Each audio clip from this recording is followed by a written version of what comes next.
जय हिंद दोस्तों। Class 10th subject history lesson number पहला। इस चैप्टर का नाम है यूरोप में राष्ट्रवाद और उदय एवं विकास। इसमें जो पहला वीडियो था इसमें बता दिए थे अति लघु उत्तरीय प्रश्न। चलिए आज बताते हैं लघु उत्तरीय प्रश्न। बिहार बोर्ड में अक्सर बार बार प्रश्न पूछा जाता है इस चैप्टर से, तो चलिए देखिए। लघु उत्तरीय प्रश्न। पहला प्रश्न है, फ्रांसीसी क्रांतिकारियों ने सामूहिक पहचान का भाव बढ़ाने के लिए क्या किया? जो फ्रांसीसी क्रांतिकारी था वो सामूहिक पहचान का भाव बढ़ाने के लिए क्या किया? तो चलिए आंसर देखिए। फ्रांसीसी क्रांतिकारियों ने सामूहिक पहचान का भाव बढ़ाने के लिए निम्न कार्य किया। यानी मतलब जो फ्रांसीसी क्रांतिकारी था अपना भाव एवं पहचान बढ़ाने के लिए निम्न कार्य किया।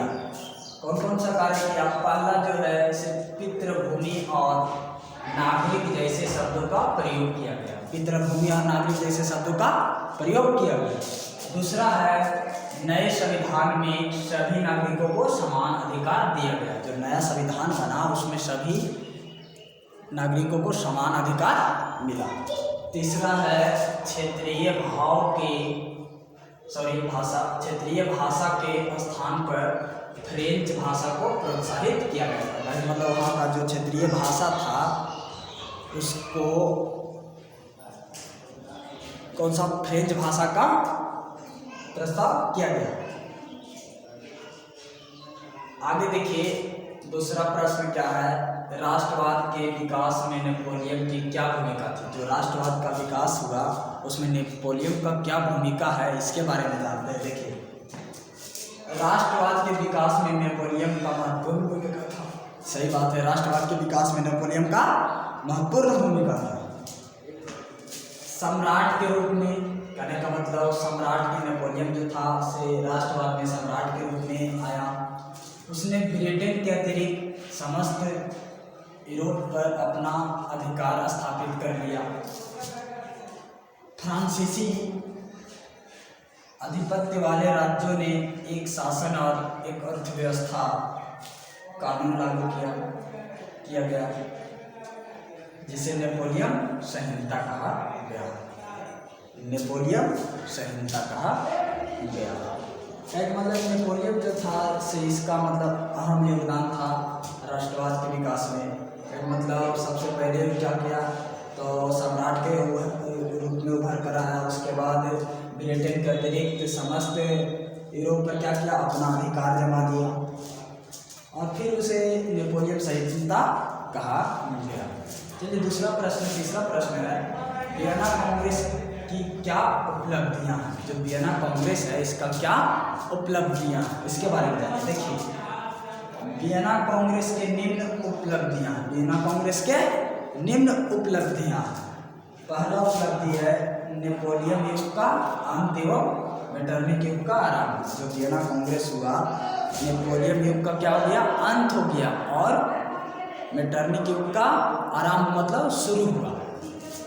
दूसरा है फ्रांस और स्पेन में पूर्व राजवंश का स्थापित हुआ। मैंने कहने का मतलब जो फ्रांस और स्पेन में पूर्व राजवंश स्थापित हुआ।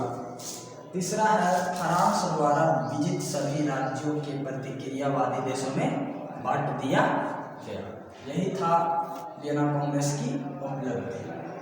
चलिए आगे अगला प्रश्न जानते हैं। चौथा प्रश्न देखिए क्या करता है। चौथा प्रश्न, यूनानी स्वतंत्रता संग्राम के कारणों और परिणामों का उल्लेख करें। यूनानी स्वतंत्रता संग्राम के कारणों और परिणामों का उल्लेख करें। देखिए यूनान में स्वतंत्रता संग्राम 1821 में आरंभ हुआ। जो यूनान में स्वतंत्रता संग्राम आरंभ हुआ कब हुआ? 1821 ईस्वी में हुआ। यूनानी संग्राम में पश्चिमी यूरोप का भी समर्थन मिला। कवियों और कलाकारों ने यूनान को यूरोपीय सभ्यता का पालना बचाकर प्रशंसा की और एक मुस्लिम साम्राज्य के विरुद्ध संघर्ष के लिए जनमत जुटाया। इस युद्ध में अंग्रेज कवि लॉर्ड बायरन ने ना जाने के लिए क्या किया, धन जमा किया। देखिए प्रश्न आता है, यूरोपीय सभ्यता का पालना किस देश को कहा गया है? तो यूरोपीय सभ्यता का पालना यूनान को कहा गया है। यूनान में एक कवि थे, उस कवि का नाम था, अंग्रेज कवि लॉर्ड बायरन। वही जो लॉर्ड बायरन था वो क्या किया था, जाने के लिए क्या किया, धन जमा किया।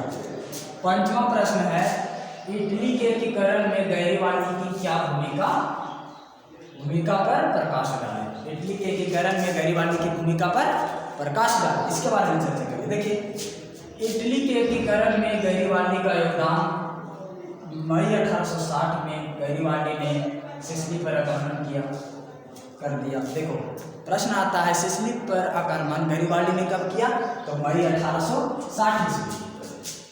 नेपल्स और सिसिली को जीतने के बाद उसने रोम को जीतने का योजना बनाया। जो गैरीबाल्डी था सिसिली और नेपल्स को जीत चुका था, तो फिर अपना योजना बनाया कि किस प्रकार से रोम को जीत सकते हैं। छठा प्रश्न देखिए है, जर्मनी के एकीकरण के लिए बिस्मार्क ने कौन सी नीति अपनाई। देखो जर्मनी के एकीकरण करने में बिस्मार्क ने कौन सा नीति अपनाया, इसके बारे में जानिए। देखिए जर्मनी के एकीकरण के लिए बिस्मार्क ने रक्त एवं लव नीति का अवलंबन किया। सही बात है, जर्मनी के एकीकरण करने में बिस्मार्क जो था रक्त एवं लव नीति अपनाया। तो चलिए ये लघुत्तरी प्रश्न इसमें 6 ही वो था। तो अगर वीडियो आप लोग को अच्छा लगेगा तो प्लीज़ अपने दोस्तों के साथ शेयर करिएगा। तो तब तक के लिए धन्यवाद।